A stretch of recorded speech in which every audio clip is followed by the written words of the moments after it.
இயேசுவே நன்றி. ஹalleluya. Praise the Lord. Praise Jesus. Thank you Jesus. உமது இரத்தத்தால் எங்களை கழுவும் ஆண்டவரை தூய்மையாக்கும் விடுதலை தாரும்.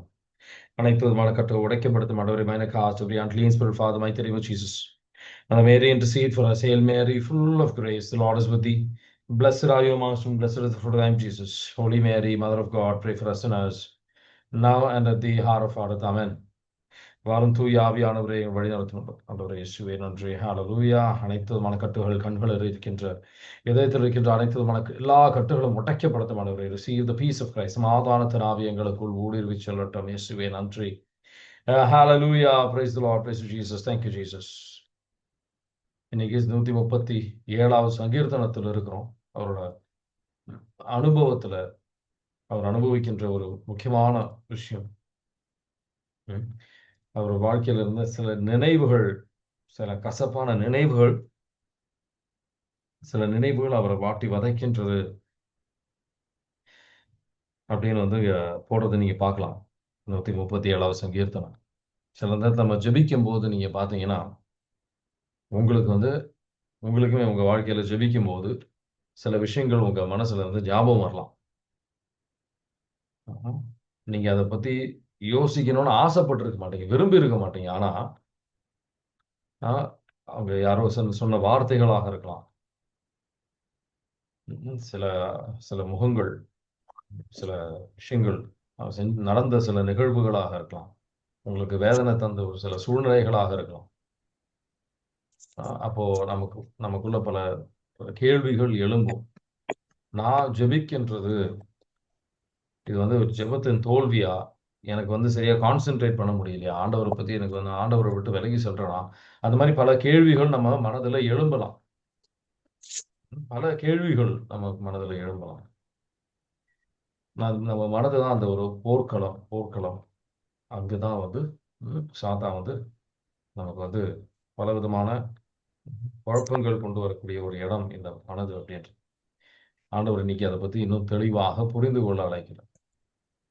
இயற்கையாவே சில வார்த்தைகள், சில பைபிள்ல சில வார்த்தைகள் வாசிக்கிறோம், நம்ம மனசுல சில விஷயங்கள் தோன்றலாம்.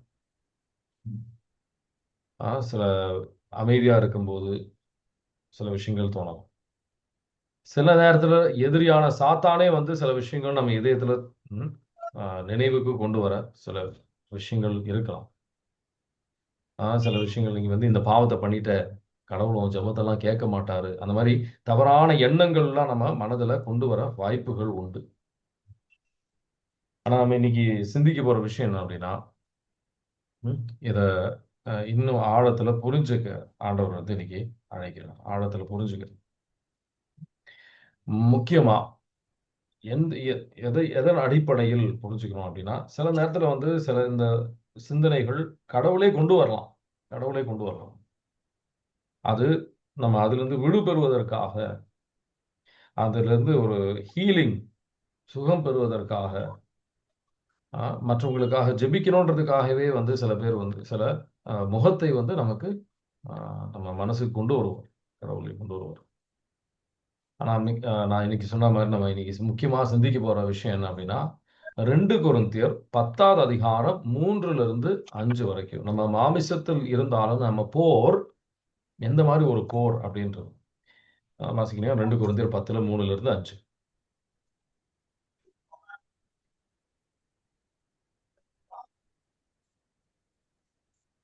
2 கொரிந்தியர் 10 3வது வசனத்திலிருந்து 5வது வசனம் வரைக்கும் வாசிக்கிறீங்களா?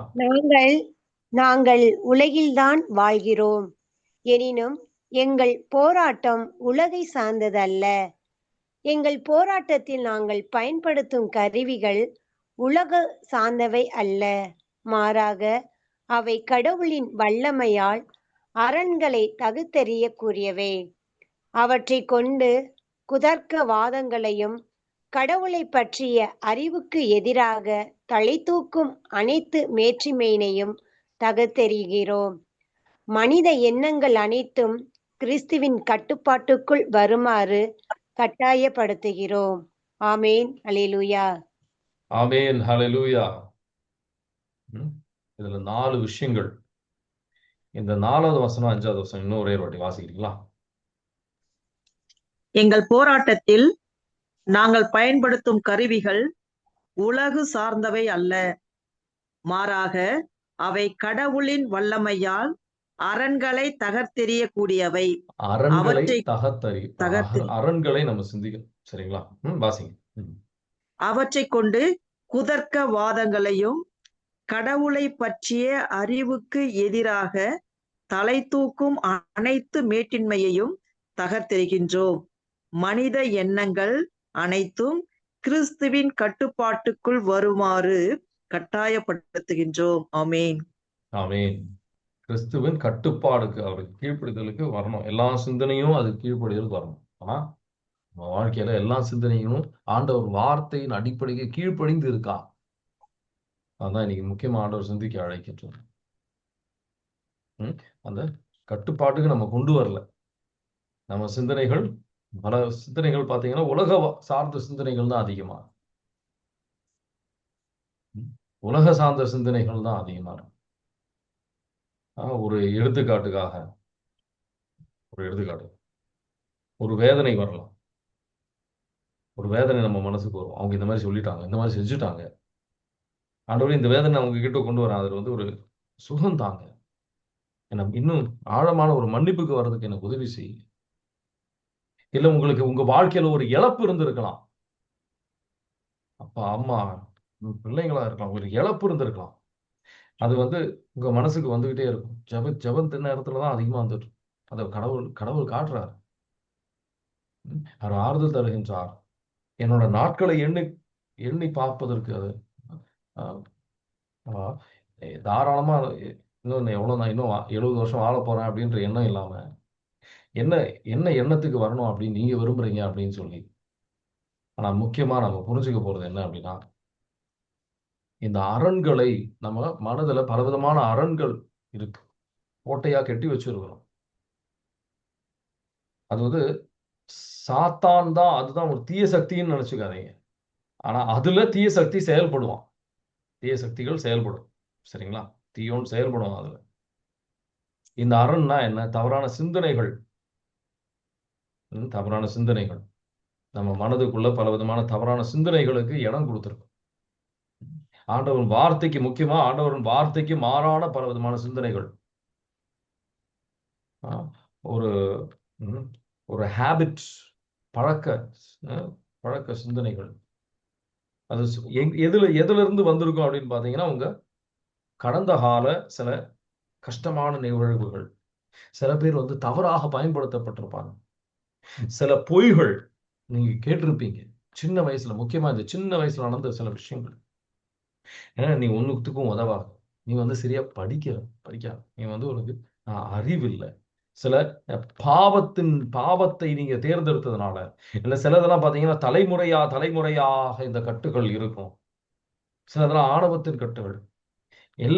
இந்த கட்டுகள்லாம், எல்லாம் இந்த அரண்கள், இந்த கட்டுகள்லாம் பாத்தீங்கன்னா ஆண்டவரின் வார்த்தைக்கு மாறாக, அந்த சிந்தனையே வந்து மொத்தமா அந்த ஆண்டவர் மாறாக.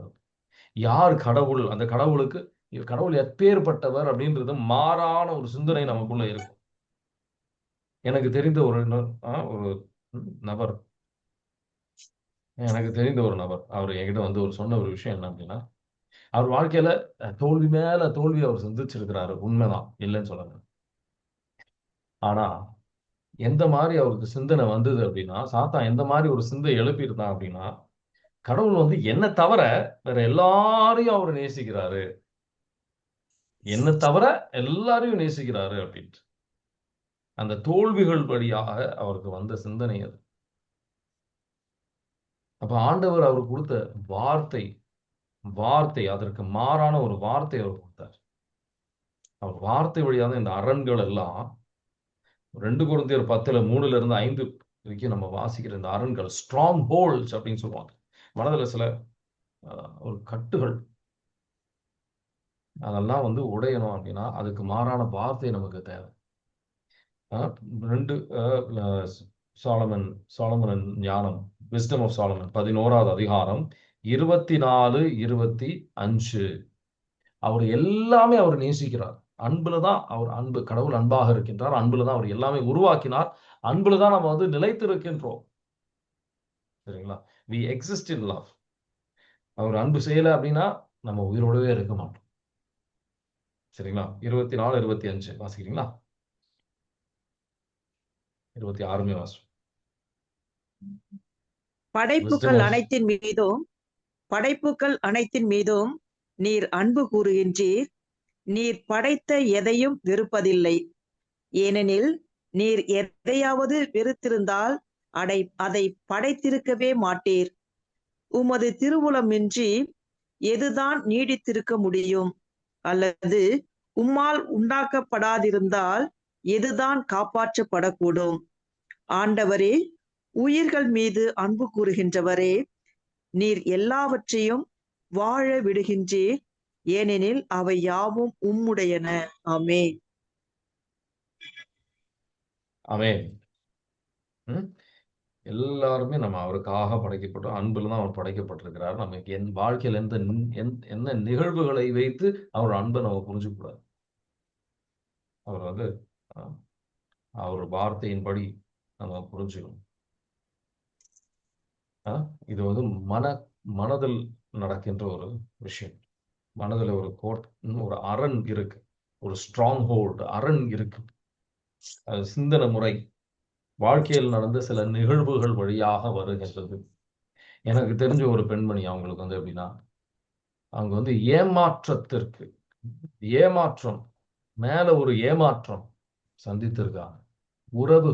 உறவுகளில் ஏமாற்றம் மேல ஏமாற்றம். அதனால அவங்களுக்குள்ள பலவிதமான தவறான சிந்தனைகளுக்கு இடம் கொடுத்திருக்காங்க. யாருமே நம்ப முடியாது அப்படின்ற ஒரு தவறான சிந்தனை. யாரையும் நம்பக்கூடாது.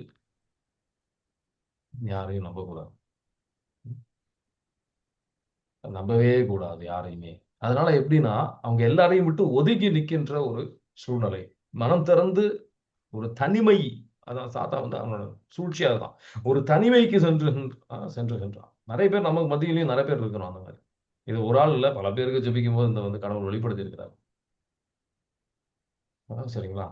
அப்ப இது மாதிரி நம்ம பலவிதமான தவறான ஒரு இதுக்கு போறோம். அப்போ அவங்களுக்காக ஜெபிக்கும் போது ஆண்டவர் வெளிப்படுத்தின ஒரு விஷயம் என்ன அப்படின்னா, எல்லா உறவுகளும் கடவுள் வந்து நம்ம வாழ்க்கையை கொண்டு வருகின்ற. ஆனா சில உறவுகள் நம்மளா தேடி செல்ற உறவுகள்லாம் இருக்கு, இல்லைன்னு சொல்லல. ஆனா ஆண்டவர் கொண்டு வருகின்ற உறவுகள்ல நம்ம செய்யற ஒரு தவறு இருக்கு. என்ன தவறு அப்படின்னு பாத்தீங்கன்னா, கடவுளை விட மேலான ஒரு இடத்தை நம்ம அதை கொடுத்துடுறோம். அந்த சில உறவுகளுக்கு ரொம்ப முக்கியத்துவம். கடவுளோட மேலான ஒரு கடவுளுக்கு வந்து 2வது இடம் தான். நம்ம செயல்கள் வழியா நம்ம புரிஞ்சுக்கலாம் கடவுளுக்கு எந்த இடம் இருக்கு அப்படின்ட்டு. ஞாயிற்றுக்கிழமை வந்து பூசைக்கு போறது வந்து இப்போ அந்த நபர் தான் வந்து அந்த அளவுக்கு முக்கியமா இருப்பாங்க. பூசைக்கு போறது வந்து 2வது விஷயமா இருக்கும். ஜெபம் வந்து 2வது விஷயமா இருக்கும்.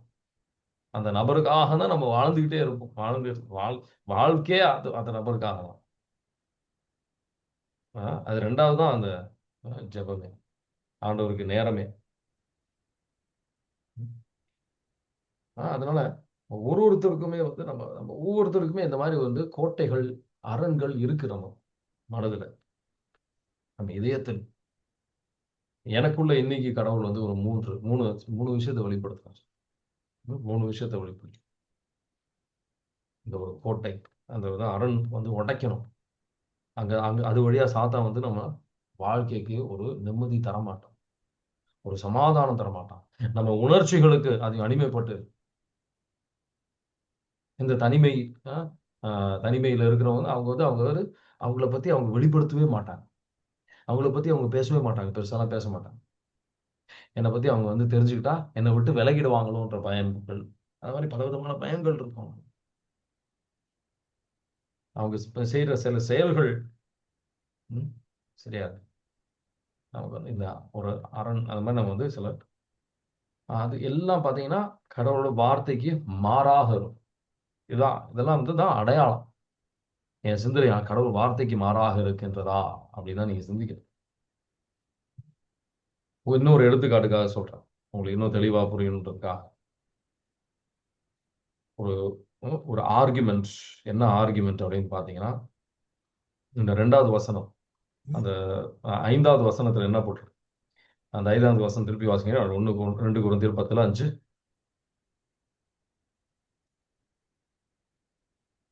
2 கொரிந்தியர் 10:5. கடவுளை பற்றிய அறிவுக்கு எதிராக தலை தூக்கும் அனைத்து மேட்சிமையினையும் தகர்த்தெறிகிறோம். மனித எண்ணங்கள் அனைத்தும் கிறிஸ்துவின் கட்டுப்பாட்டுக்குள் வருமாறு கட்டாயப்படுத்துகிறோம். Amen. Praise the Lord. Amen. Praise the Lord. மேட்சிமையான சில எண்ணங்கள், சில ஆர்குமெண்ட், சில சிந்தனைகள், சிந்தனை முறைகள் எப்படின்னா, அவங்க செஞ்ச தவறு அந்த அளவுக்கு ஒரு பெரிய தவறு, என்னால மன்னிக்கவே முடியாத ஒரு தவறு, மன்னிக்கவே முடியாத ஒரு தவறு அப்படின்னு சொல்லி பல விஷயங்கள் சிந்திச்சிருப்போம். அவங்க மனசுல சில சிந்தனைகள்.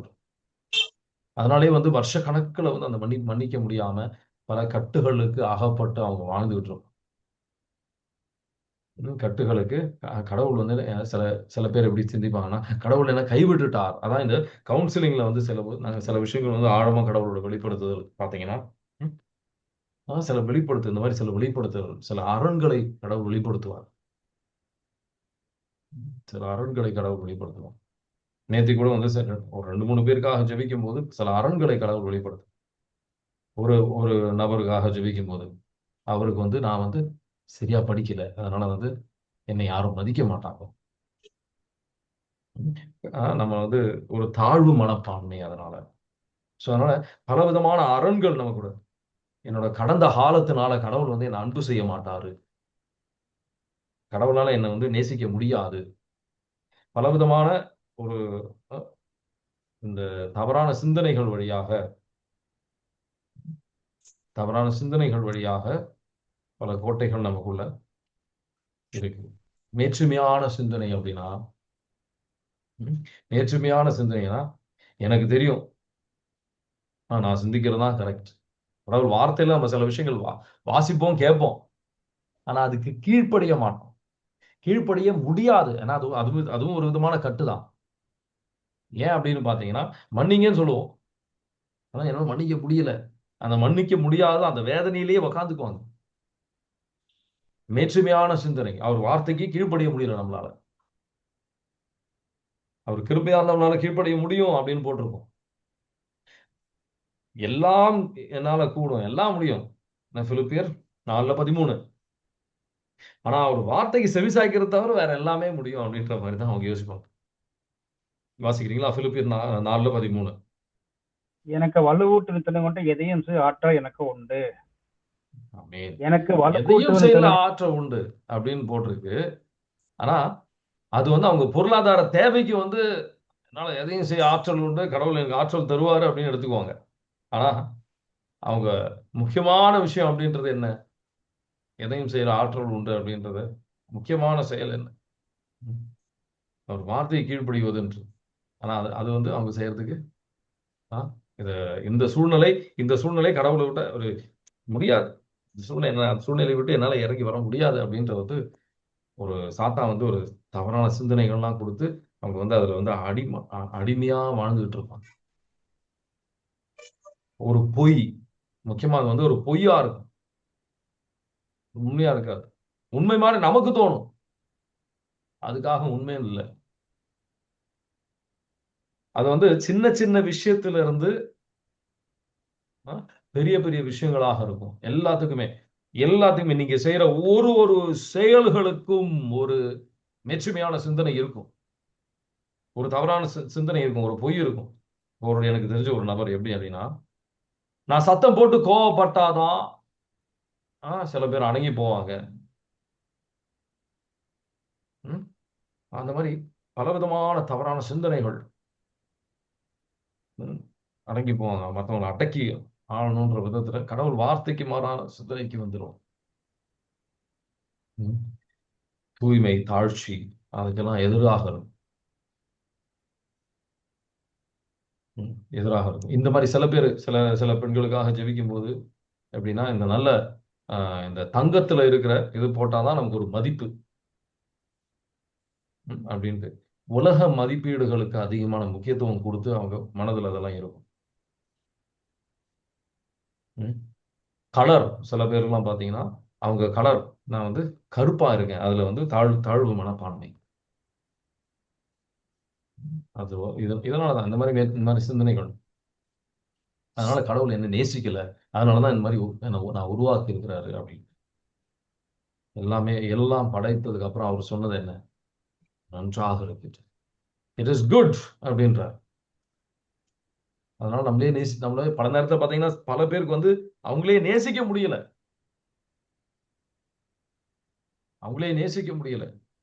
சாத்தானன் அதெல்லாம் வந்து இன்னொரு கட்டது. மேற்றுமையான சிந்தனைகள், ஆண்டவர் வார்த்தைக்கு மாறான மேற்றுமையான பல சிந்தனைகள் இந்த மாதிரி இருக்கு. இதெல்லாம் வந்து பொய்கள், ஆண்டவர் வார்த்தைக்கு மாறான பொய்கள். இதை ஏற்றுக்கொள்ளக்கூடாது. நான் தகுதியற்றவன், என்னை யாரும் நேசிக்கல அப்படின்ட்டு. அதுக்காக நான் கொடுக்கிற எதிரான சில வார்த்தைகள், அவரோட வார்த்தையை எடுத்து வாசிக்கணும். அதை வந்து இதை எப்படி விட்டு விலகி வருவது அப்படின்றத நம்ம சிந்திப்போம். சரிங்களா? இதை பத்தி நம்ம நிறைய சிந்திச்சிட்டோம். இதை விட்டு நம்ம எப்படி வருவது? இதெல்லாம் வந்து சில சூழ்நிலைகள் வழியாக, சில பிரச்சனைகள் வழியாக, சில வேதனையான சூழ்நிலைகள் வழியாக உங்களுக்கு இது வந்திருக்கும். சரிங்களா? சில பேருக்கு ஆண்களுக்கு எதிராக, ஆண்கள் வந்து அவங்க தவறாக பயன்படுத்தியிருப்பாங்க. அதனால வந்து அவங்க எல்லா ஆண்களும் பார்த்தா அவங்க வந்து இந்த செக்ஸுக்கு அடிமையா இருக்கிறவங்க அப்படின்றதான் சிந்தனையா இருக்கும். சில பேர் வந்து பெண்களை பார்த்தா அவங்களுக்கு வந்து பெண்கள்லாம் மோசம், அவங்கெல்லாம் வந்து இந்த என்ன சொல்லலாம், சூழ்ச்சியில வந்து செயல்படுகின்றவர்கள், உண்மையா பேச மாட்டாங்க. இந்த மாதிரி பலவிதமான தவறான சிந்தனைகள் இருக்கு. இதெல்லாம் எல்லா ஆண்களும் இது மாதிரிதான், எல்லா பெண்களும் இப்படிதான் அப்படின்னு வந்து ஒரு என்ன சொல்லலாம், ஒரு முடிவெடுத்தணும். தீர்ப்பளிப்பார், தீர்ப்பு மனதை உள்ள தீர்ப்பு, அங்கெல்லாம் ஆவியானவர் செயல்பட முடியாது. அதெல்லாம் வந்து ஆவியானவர் செயல்பட தடையாக இருக்கின்ற விஷயம். பல விதமான சூழ்நிலைகள் வழியாக வர்றதுதான். ஆனா எல்லாத்தையும் வந்து ஆண்டவரோட அந்த எல்லா மேட்டுமையான சிந்தனைகள் ஆண்டவரோட கொண்டு வரணும். முதல் விஷயம் நம்ம செய்ய வேண்டியது ஆவியானவர்கிட்ட கேட்கணும். இந்த ஒரு தவறான சிந்தனையினால் நான் இந்த மாதிரி செயல்பட்டுக்கிட்டு இருக்கிறேன், நான் கோவப்படுறேன். அது வந்து ஒரு வெளிப்பாடு, உள்ளத்துல தவறான ஒரு சிந்தனையின் வெளிப்பாடு தான் இந்த கோபம். என்ன தவறான சிந்தனை? சில பேருக்கு பாத்தீங்கன்னா, நான் கரெக்டா இருக்கேன், மத்தவங்க சரியில்லை, மாதிரி பல விதமான சிந்தனைகள். என் அளவுக்கு யாரும் கரெக்டா இல்லை அப்படின்ற மாதிரி பல பேருக்கு வந்து சில தவறான சிந்தனைகள் இருக்கு. ஆவியானோட கேளுங்க, எந்த சிந்தனை, எதனால நான் இந்த மாதிரி செயல்படுகின்றேன் அப்படின்னு கேளு. அந்த தவறான அந்த பொய்யை, சாத்தான் நம்ம இதயத்தில் விதைத்து இருக்கின்ற பொய்யை புரிஞ்சுக்கும். ஒருத்தருக்கு வந்து காலில் வலி, ஆண்டவர் வந்து விடுதலை தராரு. இப்ப வந்து அந்த பொய்க்கு மாறான சிந்தனை, நீங்க வசனத்தை எடுக்கணும். பொய்க்கு மாறான ஒரு வசனத்தை எடுக்கணும். சரிங்களா? இங்க 27 பேர் இருக்கீங்க, எல்லாருக்குமே வந்து வசனம் இப்போ கொடுக்க முடியாது. நீங்க வந்து மெசேஜ் பண்ணுங்க, உங்களுக்கு வசனங்கள் சில விஷயங்களுக்கு உங்களுக்கு அதுக்கு எதிரான வசனங்கள் தேவை அப்படின்னா நான் தரேன்.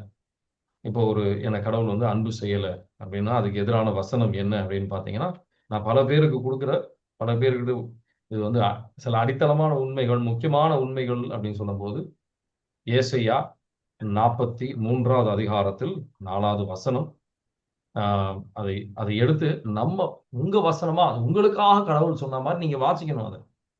அதை ஏற்றுக்கொள்ளணும். வாசிக்கிறீங்களா? ஏசாயா 43:4 முதல் பகுதி மட்டும் வாசிப்போம்.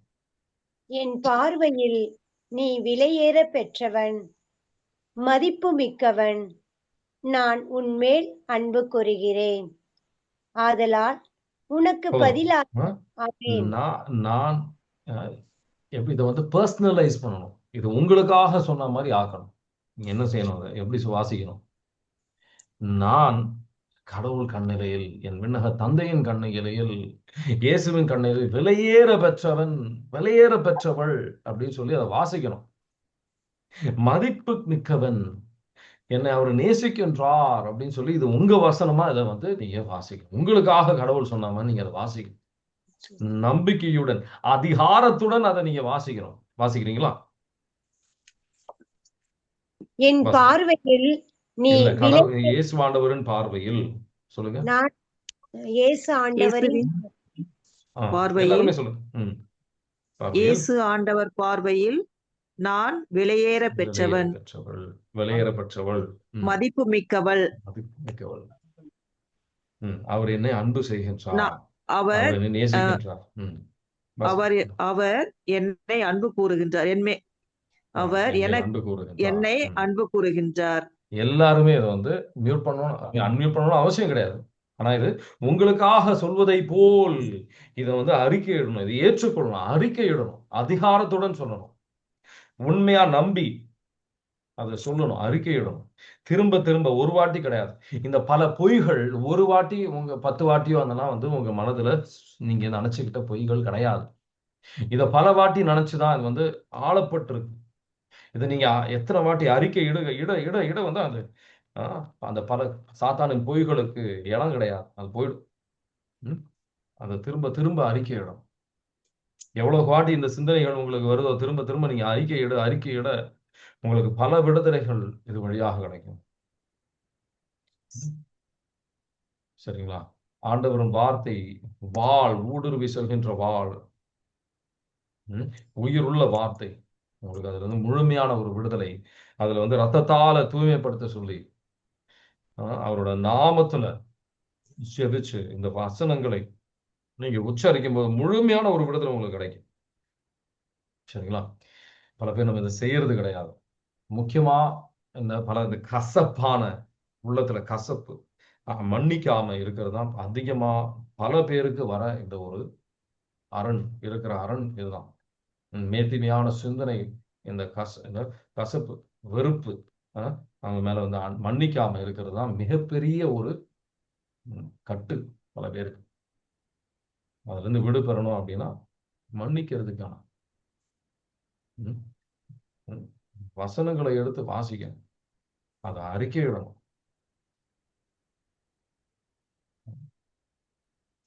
சரிங்களா? இது ஏற்றுக்கொள்ள சில பேருக்குலாம் இதெல்லாம் பாத்தீங்கன்னா மரமா நிக்குது. ஒரு 10 வாட்டி 20 வாட்டி 100 வாட்டி சொன்னாலாம் வந்து அது சரியாகணும், உடனே சரியாகணும் இல்லை. சொல்ல சொல்ல சொல்ல சொல்ல அப்பதான் விடுதலை. ஏன்னா வருஷ கணக்கில் நீங்க சொல்லியிருக்கீங்க. சரிங்களா? இன்னைக்கு தியானித்த விஷயங்கள்ல உங்களுக்கு எல்லா சிந்தனையும் ஆண்டவருக்கு கீழ்ப்படியணும். எல்லா சிந்தனையும், ஒரு சிந்தனை 2 சிந்தனை இல்லை, எல்லா சிந்தனையும் கீழ்ப்படியணும். அப்பதான் நம்ம கடவுளின் பிள்ளைகள். அதான் வந்து வார்த்தை, கடவுளின் வார்த்தை தான் ஆன்டிடோட். இந்த விஷத்துக்கு மருந்து கடவுளின் வார்த்தை தான். சாத்தானின் பொய்யுக்கு மருந்து கடவுளின் வார்த்தை தான்.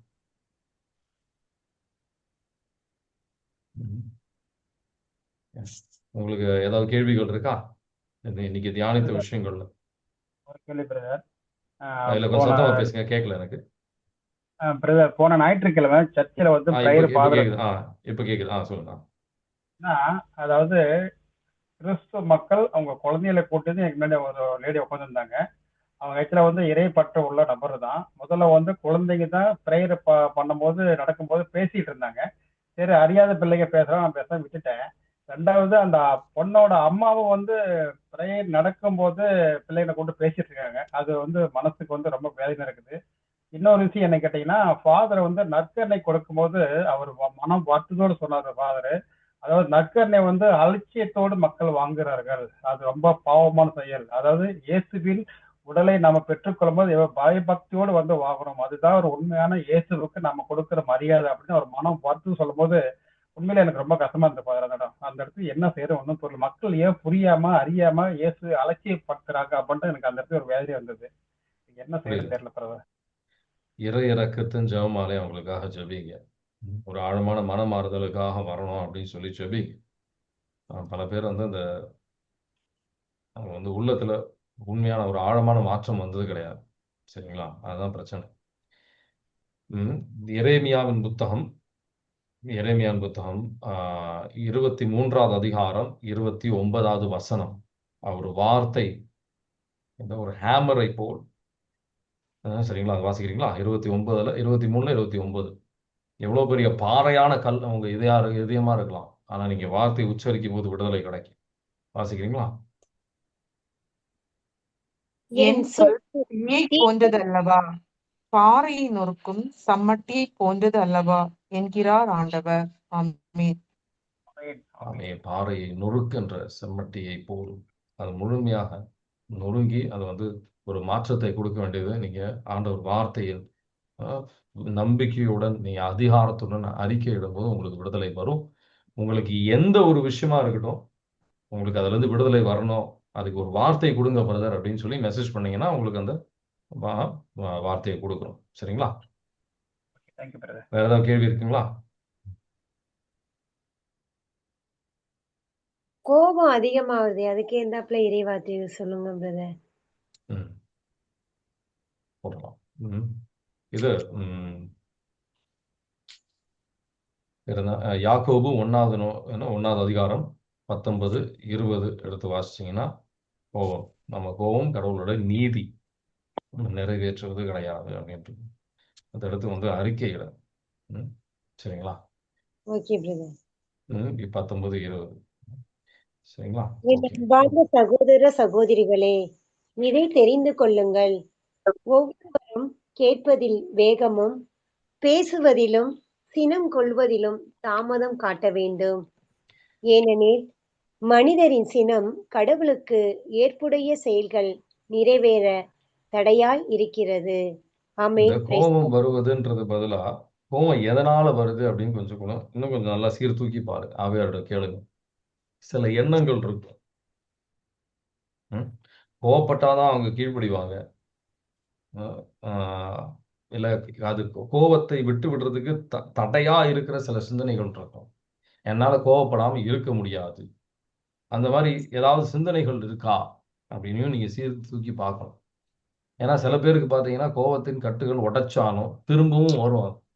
ஏன்னா அவங்களுக்குள்ள இல்ல கோவப்படுகின்ற நபர்களோட உங்களுக்கு நட்பு இருக்கா? சரிங்களா? அந்த நட்பு இருக்கும்போது அவங்க வழியாகவும் நமக்குள்ள அந்த இதெல்லாம் வரும், சிந்தனைகள்லாம் வரும். சரிங்களா? அவங்க அதுவும் நம்ம தாக்கும். நம்ம குடும்பத்துல சில பேருக்கு அந்த மாதிரி இருக்கு அப்படின்னா. ஸோ ரத்தத்தால் எங்களை கழுவும் ஆண்டவரே, தூய்மையாக்கும், விடுதலை தாரும், அனைத்து விதமான கட்டு ஒட்டைக்கப்படாத ஆண்டவரே, எல்லா அரண்களும் ஆண்டவர் நடாத எல்லா அரண்களும் எல்லா கிளைகளும் பிடித்து எரியப்படட்டும் ஆண்டவரே. Cut every bondage, mind and cast every unclean spirit, Father, in the mighty name of Jesus we pray. Amen. God bless you. நீங்க தயக்கப்படாம என்கிட்ட எல்லாம் லிச்சுபத்திரம் நீங்க வந்து கேட்கலாம். இந்த இதுக்கான வசனம் என்ன அப்படின்னு கேட்டீங்கன்னா எந்த ஒரு இதுவும் தயக்கப்படாம கேளுங்க, உங்களுக்கு வசனம் தரும். ஜெபிங்க, முழுமையான விடுதலை கடவுள் தருவார். சரிங்களா? God bless you. Thank you. Message Thank you, brother. அனுப்பணும். மெசேஜ் ஆகும்.